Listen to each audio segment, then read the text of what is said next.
On Capitol Hill, lawmakers are back at work today, and the GOP healthcare plan is at the top of the senators' agenda. President Trump is urging Republicans to pass the bill, writing on Twitter this morning, "I cannot imagine that Congress would dare to leave Washington without a beautiful new healthcare bill, fully approved and ready to go." Well, earlier this month, Majority Leader Mitch McConnell delayed a vote on his bill after several Republicans publicly opposed it. Some GOP senators, like John McCain, have expressed doubt that the current bill will in fact pass. And on Face the Nation, he also suggested working with Democrats. My view is it's probably going to be dead, but I've been wrong.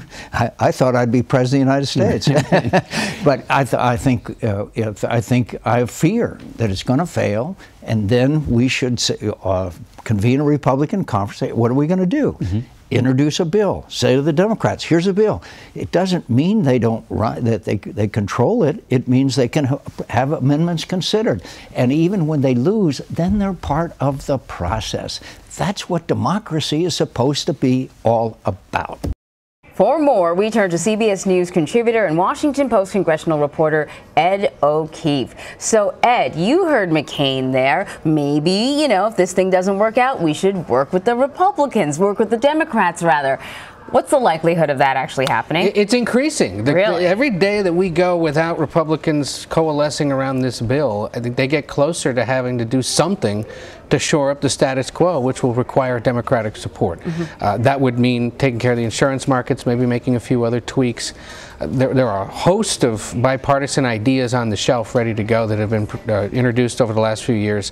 One would think that maybe a few of them would get tucked into something that would get passed at some point later this year. Then you sort of run the risk, though, of not repealing Obamacare, right, but tweaking it. Yes, and that, look, a lot of people in Washington have long believed that that is what would ultimately happen. Remember, President Obama said last year as he was leaving that they're never going to be able to do it because they think that they're going to be able to do it in a certain way and very quickly, and as we've seen in the last few months, it's just not possible. So, look, it's only Monday. They get back today to Washington. They're going to spend this week in the Senate trying to sort out what exactly might be in a bill, if they can get it to the floor. But if we get to this point next week and there's nothing, John McCain was probably right, and this thing is headed to some other kind of solution. What does that mean for the current Senate bill? I mean, do we end up seeing that scrapped potentially? Potentially, yeah. I mean, there are other things that have to get passed this year that they could tuck this into, whether it's the spending agreement, whether it's the reauthorization of a big children's health insurance program, whether it's part of some other piece of legislation. But whatever it is would, conceivably have to start either in the Senate or the House, get over to the other one, get tweaked, and eventually get passed if the president's even willing to sign it. That's the other thing. Remember, you got to convince the White House at some point that this is all they can do. The president ran on repealing. So did the entire Republican Party. They've done it for the last 8 years. And yet at these town halls, they keep seeing citizens. And are they sensing maybe a shift in public opinion? Well, and I think maybe buyer's remorse a little bit? I think they've seen that now for the better part of 3 or 4 months, whether you're a member of the House or the Senate.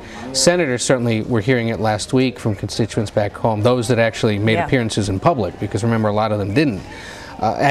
You're hearing now even conservative senators from rural states, guys like John Hoeven from North Dakota, a very Republican state. You would think he'd be for this, and last week signaled he has concerns. Chuck Grassley from Iowa said, the way it's written right now and some of the other proposals being tossed about are not things I can necessarily support. So if you get all these Republicans saying, I don't know, I don't like that, how are you going to get them all together this week and come up with something if you weren't able to do it before the break? Right. So meanwhile, there's a budget that needs to be passed. Yeah. I mean, they've got some time, but that's also a big problem. What do you know about that and how that's going? We're running into a period, Anne-Marie, of the must-dos overtaking the we-want-to-dos, if you will. The wish list is getting scrapped because the to-do list is now becoming more important. Right. You got to get a budget deal done by the end of September.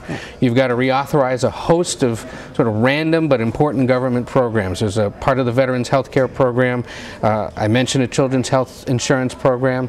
The FAA needs to be reauthorized, the air traffic controllers, the National Flood Insurance Program. All these things are complicated, not very sexy, don't normally get a lot of headlines, but eat up time.